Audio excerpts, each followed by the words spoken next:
There are you. One magical moment, such is the stuff from where dreams are woven.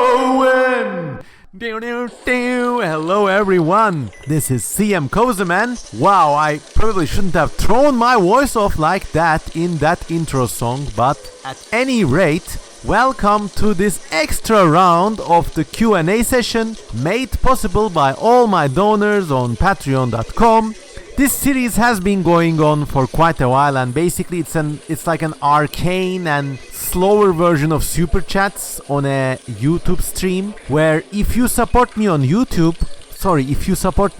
patreon.com, you can actually ask questions and I will answer them all in due time. The links are below for the next round of questions, so go there, donate to me for at least $1 a month. Even a penny makes a real big difference for me. I can't thank you all enough. And in exchange, you can ask me all and any questions you want. Now, one of my patreon.com supporters used this to great effect last week, where basically in exchange of a nice donation, she asked me a huge bunch of very insightful questions, and the past 3 episodes I've been busy just answering them. But in that same Q&A session, some other people had some other questions, so today, without much ado, let's get on cracking with them too. Now, just before going, channel update. As you can hear in the background, we got quite a busy office environment here because now we've gone full corporate. It's the CM Kozeman office towers. Everybody's working,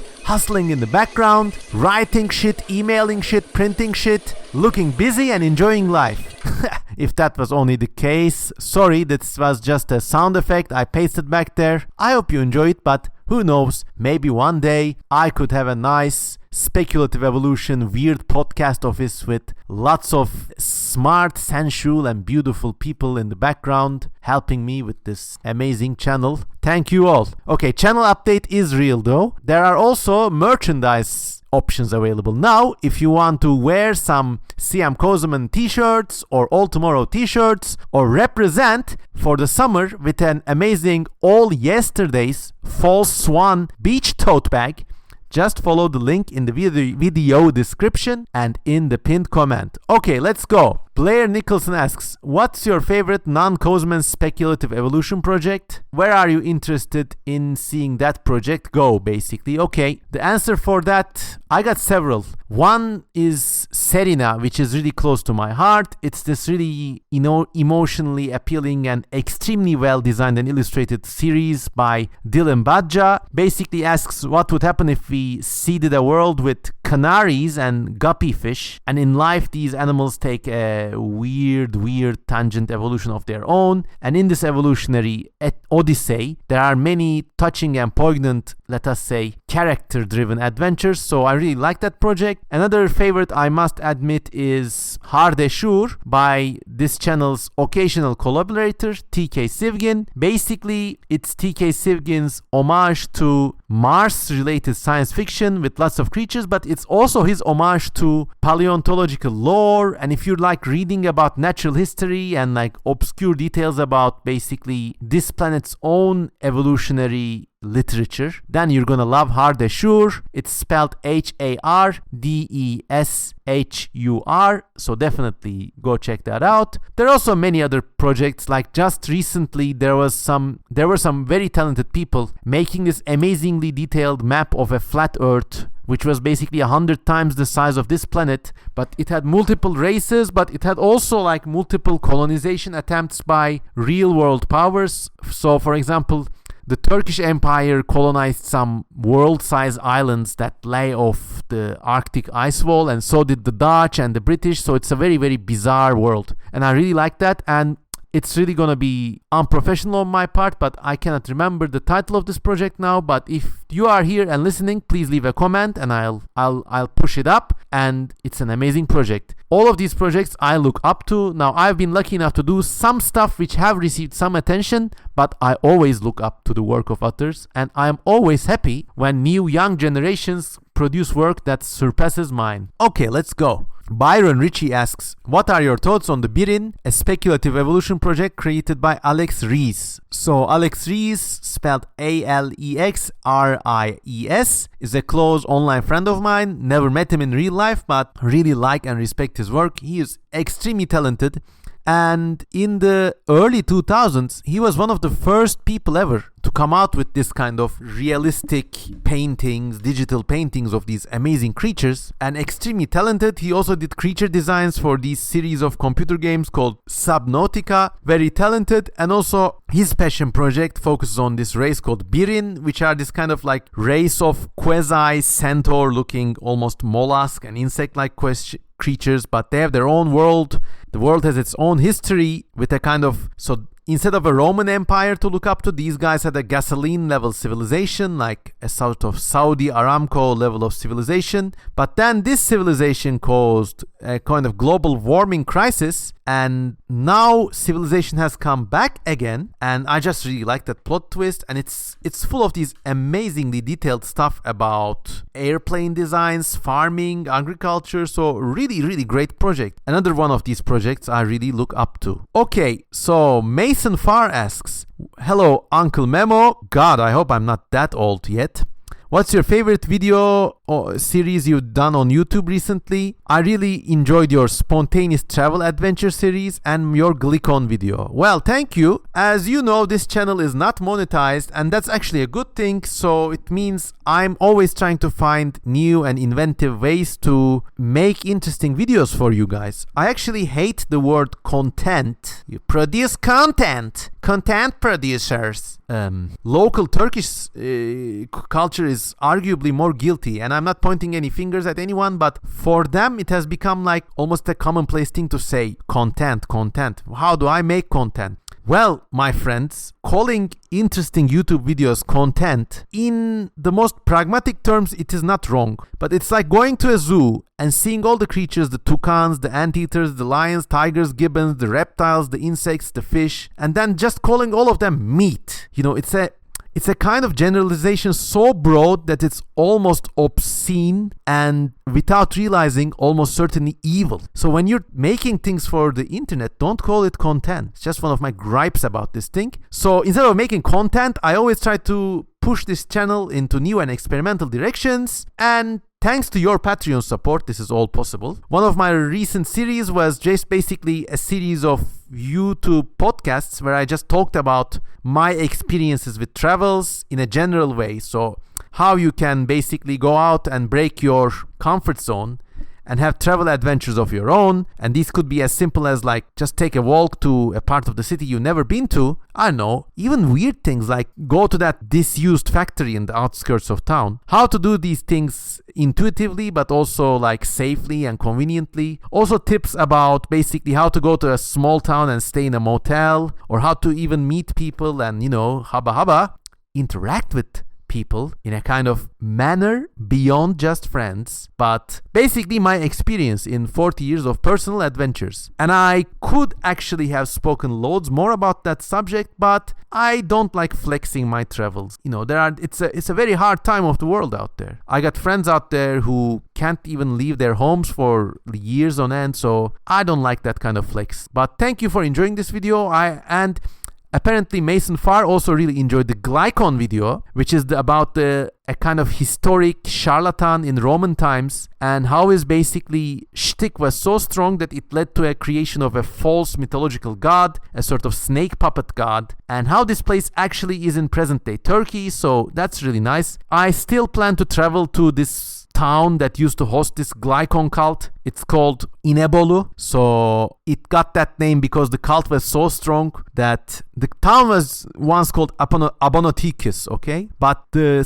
fake snake god cult was so strong that the charlatan running it tried to brand his little like bumfuck backwoods town as a kind of New Jerusalem. So he called it Ionopolis after the Ionian civilization, which for the Romans at that time was one of the epithets for ancient Greek civilization. So Ionopolis still held on to this very day and became İnebolu in contemporary Turkey, which is extremely strange and fascinating when one gets to think about it. And I would really like to visit this place sometime, and when I do that, I plan to shoot a video, and I hope this becomes a popular or well-liked video too.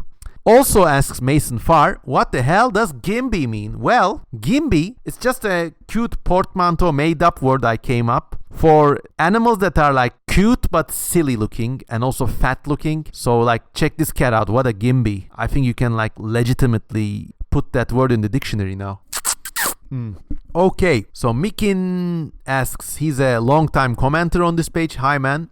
As someone who works on a speculative biological project, I often find that it's hard to balance between the time I dedicate to my hobby and the time I spend with my closest friends and other activities. There's also this urge to work on the project all the time. Do you experience such things? And if yes, how do you deal with them? How do you manage your time so you can stay fulfilled in all important areas of life? Thanks for answering. I answered such questions in detail before, and usually my answers have like three main components, a few main components. One, I don't use or own a smartphone, if you can believe it. I think that thing's a real like attention span destroyer. So there, maybe I'm missing out on some stuff, but I don't give a fuck. I try to make my projects as old media as possible, so as much as it's possible I use a pen and paper to write on, actual paper to draw on. Of course, I later type up all these notes and like scan and clean all those images. But for example, when writing, it really helps because this kind of like when you write on a paper first and then type it up later, it eliminates like 99% of all spelling and grammar errors because you think as you type it. So that's a good thing. Other than that, I think like having day jobs and day chores, like I got my personal life, I got my daily chores, I got my day job, I got a few day jobs actually. I got like this YouTube channel plus my main projects, and with this tempo they're not going as fast as they maybe should be going, but whenever I work on them it's very refreshing. I think you have to like telescope your actions. I mean, a simple version of that is like if you got to go do the laundry and then also fix a cup of coffee, okay?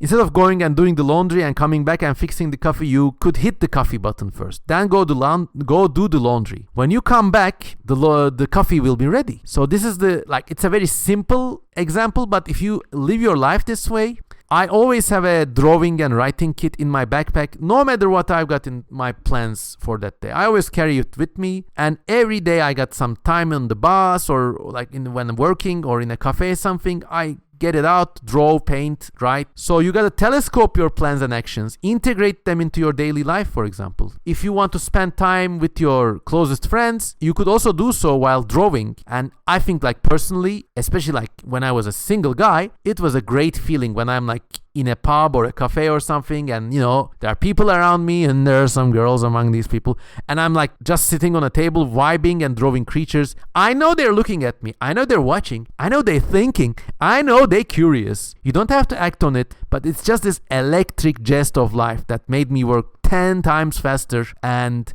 made my work much better than how it would have been if I just worked at home. So telescope tasks and maybe make the art part of your social life too. And I hope this helps. Okay, YouTube Joseph asks, he's a very special friend, always asking questions and commenting. What are your thoughts about Create Ball's All Tomorrows inspired series? So if you don't know, Create Ball is a great kindred YouTube channel. They have their own weird tangent All Tomorrows-esque series, and it's like a very nice, beautiful series. They have got their own style, and I really respect this channel, and I really fully support everything they do. So yeah, Create Ball, go for it. It's CREE8 as in the number BALL, Create Ball. Also, Joseph asks, are you a fan of the SCP Foundation? Yes, I like those series a lot, but I only know a few SCPs. I know the original statue that supposedly like attacks you if you look away. I know the thing with the infinite IKEA. I know the unkillable lizard monster. A few others, but there's thousands of them, and it's like a whole universe. I wish I had more time to devote to SCPs, but I really respect it, and I really think it's like one of the most spectacular examples of media evolution in our day and age. Because remember, as Marshall McLuhan said, the medium is the message. Used to be that there would be one person writing stories or books or whatever, but now in the age of the internet, it's a generative, collaborative effort that somehow like all meshes together. Everyone like devotes time to this out of their own love and will, and it's just beautiful. And that's why I think like crowdsourcing, you don't need to source it. Like working as a crowd really does add a bit of magic to every creative project. This is why actually I'm so open to fans and collaborations on the internet. So yeah, one of my takeaway lessons. More questions from Joseph. Are you a scientist? No, but I have published scientifically about basically snail distribution in Turkey, and I also have a short note Nature paper about observations about leaf climbing in a local species of gecko. If you go to my website and click the article section, cmkozman.com, and click the article section, you can find all these articles. But I'm not a scientist. I don't have a science PhD, whatever that means. But I am, to my credit, I believe I'm like very well read scientifically, and I understand the scientific method. I understand its limitations as well as its possibilities, and I know how to do scientific writing, and I also know how to do popular writing, so these are all pluses, I think. Where do I go on your Patreon to see your speculative evolution drawings? You just go to my patreon.com page /cmkozeman, and I post everything there, so if it crops up, it crops up. It's one big mixed stream. Another question from YouTube Joseph. Do you have a Discord server? No. Discord, remember, I don't use a smartphone. Discord, for some reason, really taxes my computer. And it's personally, I know a lot of great people are there, but creating works just for Discord is just, in my opinion, a waste of time. I'm an old school guy. I own my own websites, post my content in those websites, and then my social media is just a mirror of the stuff there. So there.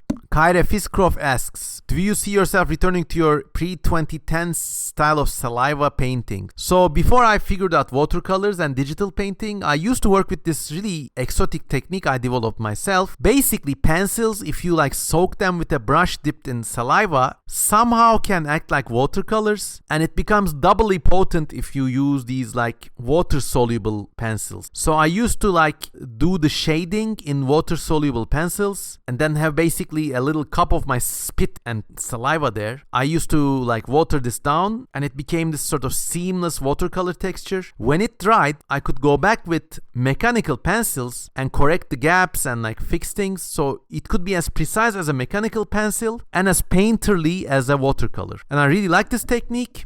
I don't think I'll go back to this technique though, because first of all, I've learned much more elegant techniques with like just basically pen and ink, or even like traditional ink nib paintings, as well as traditional watercolors. And plus on digital, I can create a similar realistic effect. Plus the papers I used to work on with this saliva paintings, they were like somewhat expensive. It's called Strathmore cold press smooth 300 gram drawing paper. You had to have like this very heavyweight, high quality and smooth paper to do this thing, because it has to hold watercolors and the paper should be smooth so you could work on it with a mechanical pencil. Now in the last 5 years, my country, the part of the world I'm in, the economy has tanked so badly that basically, like, let me tell you this much, a good laptop costs as much as 2 cars used to cost 3 years ago. It's horrible, awful. I don't see a way out of this. So because of the expense of drawing materials and like new techniques I developed since then, I don't think I'll go back to this technique. It would be fun though, just to do something like that for nostalgia's sake, you know. So there. HHHH asks, will you make changes to Snaiad's geography? If you don't know, Snaiad, SNAIAD, is my world design project. I'm designing creatures for an entire alien ecosystem, and there are hundreds of creatures, and they're all like as ecologically plausible as I hope I could make them. And this project is online in my website. You just go to cmkozman.com and go to the miscellaneous section and you'll find it there. I am redoing Snaiad, and there will be some changes to geography, but not by a lot, like very minor changes. But if you follow me on Patreon, you can see more Snayat sneak previews, and I recommend all of you to do that. Okay. Parker Ciprel asks, do you think humanity will lead directly or indirectly to the creation of a sapient species? Interesting. I think cities make every creature that lives in them smarter and more wily, and sapience is a kind of like hazy boundary. Like, for example, I think almost every living creature is sapient. But in terms of human-like intelligence, if cities grow and persist for like, let's say, 3 or 5 more centuries, then it's very plausible we can get things like raccoons with the intelligence and dexterity, apes. Perhaps in places like India, there could be apes with the intelligence and dexterity of people, or like leopards that are as smart as dogs or stuff like that, like, or crows. You know, crows, you could say they use tools, they have language, they have rituals. So I think cities could lead to the like human style evolution of many creatures that cohabit them. So there. But I don't think there will be one grand event, you know, it won't be like humanity banding together and creating the alpha race or something like that. I think it will happen gradually and through natural selection and in weird and strange parts of city, if humanity persists that long. Also, says Parker Ciprel, he's a big fan of the big-headed flies. Oh, I love these guys too. The family name, I believe, is Pipunculidae. Just Google big-headed flies because I can't spell that now. But these are flies that basically look like, their head looks like a big thumb, or it might look like another organ, but it's all smooth and nearly 360 degrees all around, covered with eyes, to such a degree that some of them don't even have mouth parts. It's just like a smooth, like almost spherical shell of eyes. And there's a popular joke, so these flies could do it doggy style and still be facing each other. That's how comprehensive the coverage of eyes is. And I really like those flies too. Flies are just generally amazing, and maybe I will do a like big family by family coverage of flies someday, but I mean, don't get me started about it because it's one of the most diverse clades of life out there. So yeah. It's a hot day. It's breaking the 25-degree mark. I'm recording this topless. I hope you're having a nicer time with temperature, but yeah, I'm recording this topless, and good thing there's no camera footage of this available. Okay. Pascagoolian asks, also like long time online friend, and I think a cool name after the Pascagoula UFO encounter. Go look that up. What are your thoughts about plant life that's fully mobile in at least one of its stages? Oh, I think it's quite plausible. The reason we don't get more of it, perhaps, is because we got little animals like mites and nematode worms running all around, but I mean, I don't know, a kind of seed that crawls or a leaf that crawls to take root, that's something like that is completely plausible, I think. I mean, you got far weirder stuff. You got plants growing wasp sex dolls, literally, so that the male wasps come and mate with the flowers and transfer pollen. I think the reason we don't see more of these is because animals are giving them a harsh competition, but let's say in the earliest eras where plants were first colonizing land, maybe there could have been things like mobile seed pods or leaves. Who knows? Oh yeah. And finally, the Ant-Man 1108 asks, after you mentioned your fear and discomfort of small objects, and yes, I really have this like tick. Basically, if I see like a loose button or little fucking coins or like beads and shit, I feel like throwing up. I can't touch them. You know, if they're in a drawer or something, I can't like look at the drawer, let alone open it. It's disgusting. And apparently this is a real life phobia. And believe it or not, it's called cosmemophobia. Like my last name is Kozeman, and this thing is called cosmemo. That's K-O-S-M-E-M-O phobia. And God, like back when I was single, like the most beautiful girl in the world could come up to me flirting, but if she was like wearing like a necklace or something, I just couldn't look at her. Disgusting stuff. So yeah, I mean, if you wanna curry Daddy Cosman's favors, lose the jewelry. But anyways, it's the only thing I ask of my partners in life. God. And it's just one of those weird coincidences in life. But I'm happy it is not just me, and many other people share it. So yeah, cosmemophobia. All right, everyone, this has been that. Thanks to everyone who asked their questions. If you want to ask more questions, the link is out there. And if you want to get CM Cosman merch, the link is out there too. If you listen this far, please comment in the comment section so together we beat the algorithm. And as always, try to subscribe to this channel. I don't know why, but ring the little fucking bell icon. And, I hope you enjoyed this talk. Looking forward to all your comments, and thank you all for being with me on this wild, wild journey. Thanks and goodbye.